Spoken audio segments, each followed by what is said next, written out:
இணைந்து ஜெபிப்போம். ஆண்டவரே இயேசுவே, வானத்தையும் வையகத்தையும் படைத்தவரே, உம்மை ஆராதிக்கின்றேன். போரிட பயிற்சி தந்தவரே, உம்மை புகழ்கின்றேன்.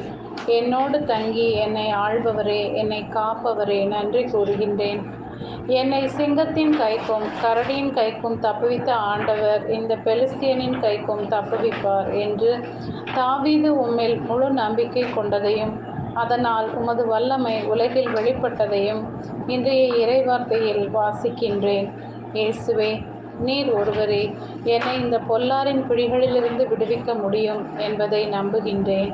உமது உயிருள்ள வார்த்தையால் எனக்கு வெற்றி அளிப்பவரே, உமது வார்த்தையை என் மனதில் இருத்தி செயலில் வெளிப்படுத்த வரம் தாரும். இயேசுவே, எளியோரின் புலம்பலையும் வறியோரின் பெருமூச்சையும் கேட்டு எழுந்து வருபவரே, இதோ இந்த பாவி மகன் உம்மை அழைக்கும் குரலை கேளும்.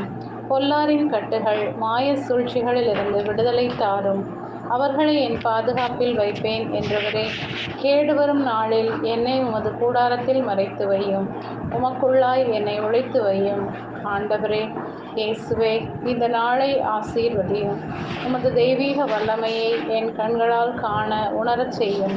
அன்று உலர்ந்த தரையில் மூத்தேரை அழைத்து வந்தவரே, என் குடும்பத்தினரை நீரே உமது தெய்வீக கரத்திற்குள்ளாக அழைத்துச் செல்லும். அவர்கள் செல்லுகின்ற இடங்களை, வேலை தளங்களை அனைத்தையும் நீரே ஆளுகை செய்ய வேண்டுமாய் இயேசுவின் தூய நாமத்தில் ஜெபிக்கிறேன். ஆமென்.